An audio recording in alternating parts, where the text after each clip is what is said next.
Hi, today I'm going to talk to you about the Trecena of Ajpu. The Trecena of Ajpu can be very, very interesting because it's got a lot of detail from the Popol Vuh within it. It actually starts with the calendar itself and the sequence of the Trecenas. We've just gone through 13 days of the Trecena Ker. Before that we went through 13 days of the Trecena Ish. Now Ish can also be known as Ish Balam.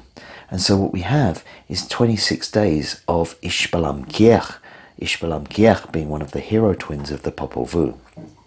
We're now going into the Trecena of Ajpu, Ajpu or Hunahpu being the other hero twin of the Popol Vuh. So this is a very, very interesting way that the calendar seems to play. During the Trecena of Ajpu, we have several auspicious days.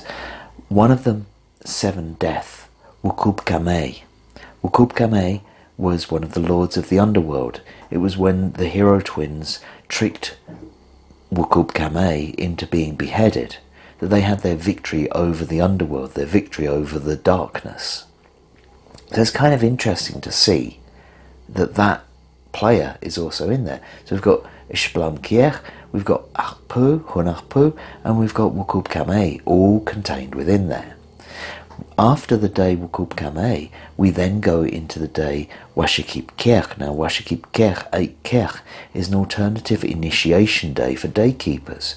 So we can see the final overcoming, or sort of like the death of death, the overcoming of the demon leads to the initiation of the new daykeeper.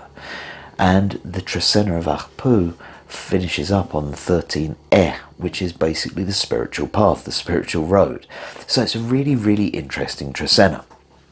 We start with Hunahpu, 1 Ajpu. So Ajpu, the quest for the divine, the quest for the hero within. Now, I use the word hero. I mean, really what we're looking for is our highest aspect, our highest possibilities, all that we can become.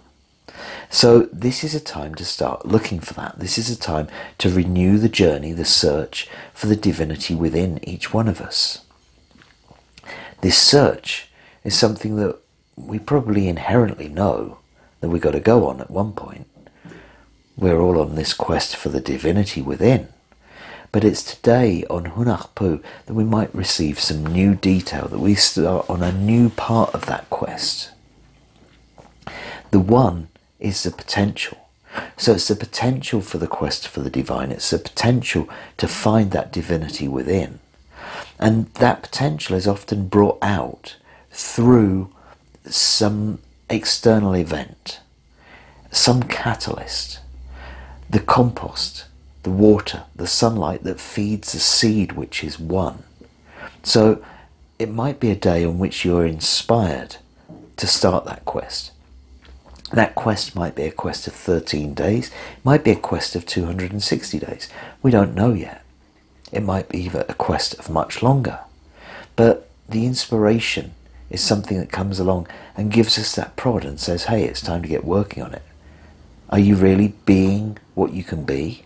Are you achieving what you can achieve? Where's your potential leading you? What potential do you have? What can you grow into if you really put your mind to it? What can you achieve? So maybe there's somebody that's going to inspire you. Maybe this video will inspire you to get on with that search, to go and find that hero within you, to go and grow, to become that bigger self.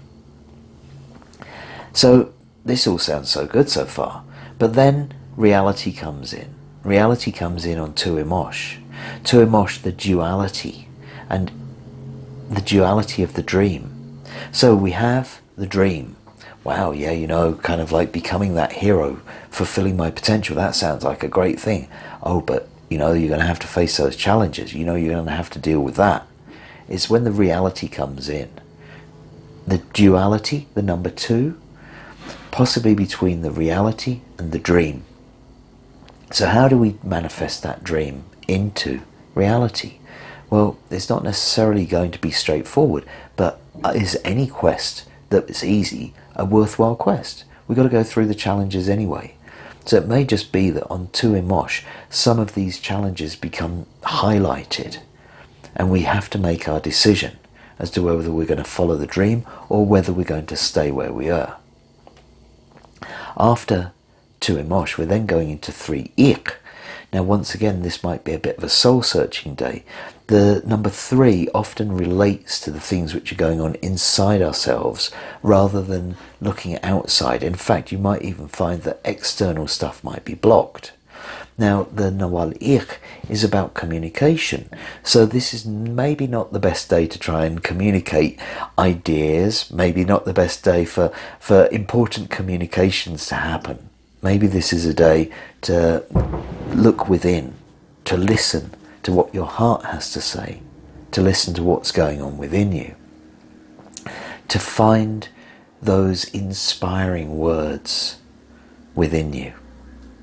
Now, it's also Ik, representing transformation, representing change.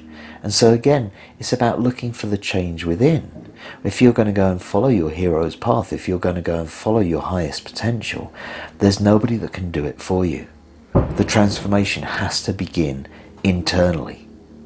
So this is a day to look inside and see what needs transforming, see what needs changing in order to fulfill your potential, in order to move out on that journey.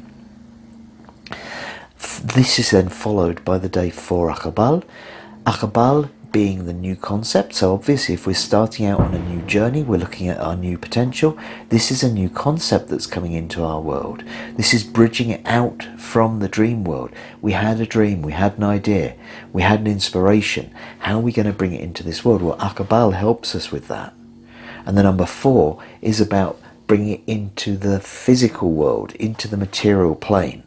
So this is about the materialization of a new concept.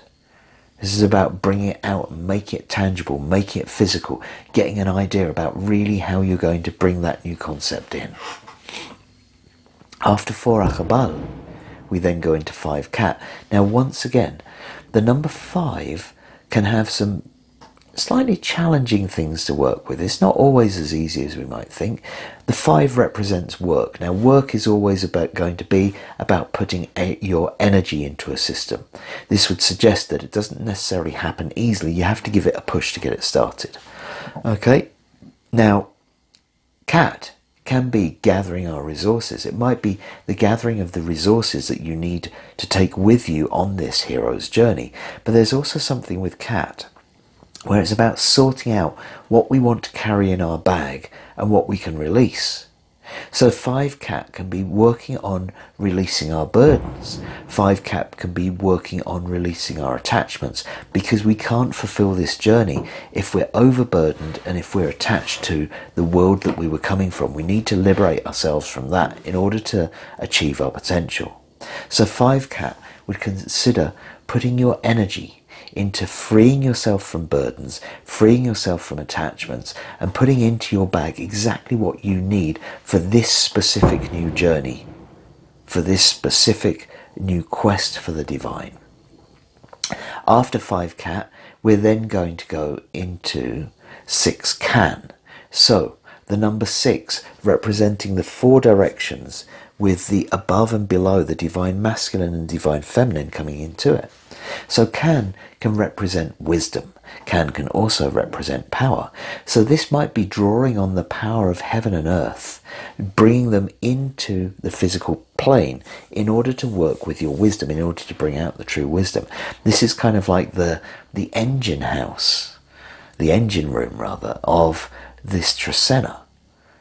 And it's suggesting we're drawing on the divine masculine, divine feminine to do it. It's about bringing it into balance and then manifesting it into the physical realm.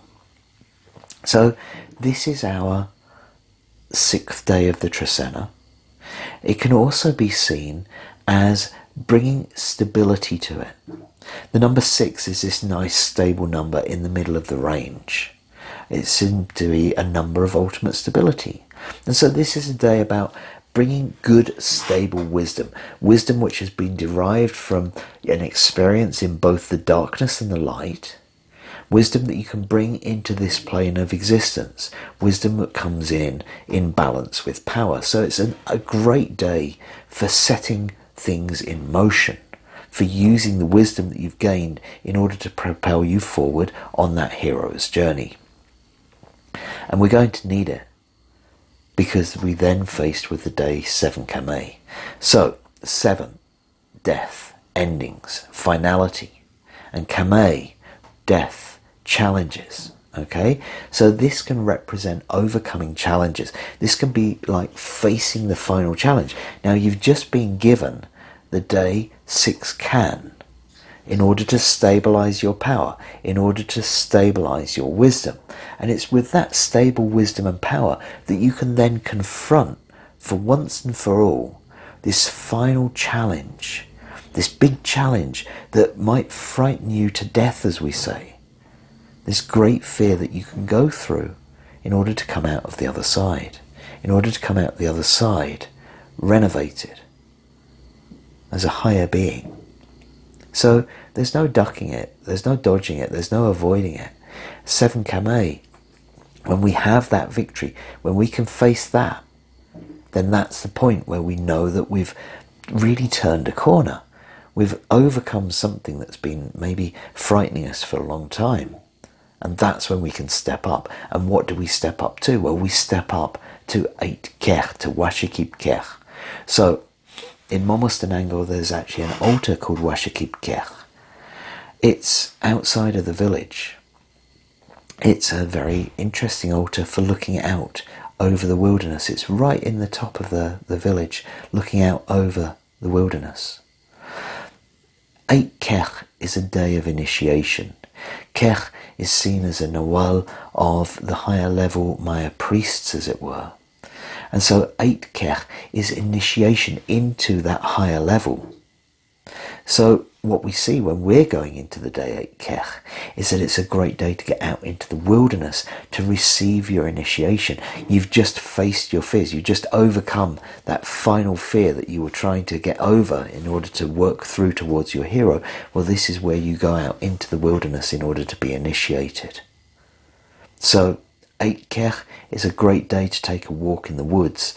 And again, get some inspiration for your journey, get some guidance for your journey, step up into that higher level that you're looking for. From 8 Kech, we then go into 9 Anil. So 9 Anil, we can have 2 really, really pleasant aspects there. The number 9, the number of life, the number of the divine feminine. This is the number of lunations that we spend in the womb, and so it can be seen as a development of life. And we have it connected with the Nawal Anil. And Anil is all about the ripening. So this is literally the ripening of life. I often look at Anil as being the one which ripens our souls. And here we see it connected with the number 9. And so it's the one that ripens our souls through life. So we can really tell that we're on this hero's path. We can really tell that we're going towards this higher perspective. Now it also has a connection with the divine feminine. So it may be that if at this point during the Trecena you're feeling a bit stuck with this quest for the divine, this is the time where you might like to interact with the women in your life to get some guidance on how to bring your soul to maturity, on how to bring this journey to its mature conclusion. Of course, once we've received that joyful news, once we've received that maturing, we're then going to make our payment. And we go from the 9 Anil into 10 Toch. The day of 10 Toch is really going to be about using your newfound abilities, using your new skills, using your new potential to help out within your community, to give assistance, which is what we do with the 2 hands coming together. From that, we then move into 11C. So Tzi, faith, loyalty, justice, and unconditional love are all aspects of Tzi. And here we see it combined with the number 11, which can go in many different directions, has many different ways of looking at things. And so in 11C, you might find your loyalty divided between many, many different things. But once again, is this not the work of a hero? If you've achieved your higher potential, then this is really something which is part of your potential. It's your ability to divide yourself between the places where you're needed most. From 11C, we then go into 12 Bats. So 12 Bats, Bats, the one that creates the beauty in the world, Bats, the weaver, Bats, the artisan. So this is a great day to bring things together. If you've got like projects which you've been working on for some time, well, the number 12 suggests bringing together all of life's experiences, bundling stuff into one place. So if you've got old projects you've been waiting to finish, old creative projects in particular you've been waiting to finish, maybe it's a time to draw them together and use the power of bats to put the finishing touches to finalize the beauty of each one of them. It could also be a day in which you draw on your life's experience, everything that you've learned, in order to create something new and beautiful and vital, to create that beauty into the world. We then finish up the Trecena of Ajpu, on this day 13 this day of the spirit path. So the first day, 1 Ajpu, the potential, the call to adventure, we could call that. 13 is our road. Is the road. 13 is the spirit world. So this is the spirit world. This is the ancestors guiding you on the path, guiding you on the road. So if you've decided that through the Trecena, right, okay, this is definitely a journey I want to undertake, this is definitely a path that I want to go on, then on 13 you might ask for the assistance of the ancestors or the spirit world in order to guide you on that road, in order to bring you forward and help you to understand which direction you should be going in. And if you've already received your gift, if you've already received the elixir, then you might ask the spirit world or the ancestors which path to take with it, how to use it best for the good of everybody. So this is a big Trecena to step up into. It could be rather challenging, but it could also be very rewarding. So I hope that you find that hero within you, and I look forward to seeing you again in 13 days' time.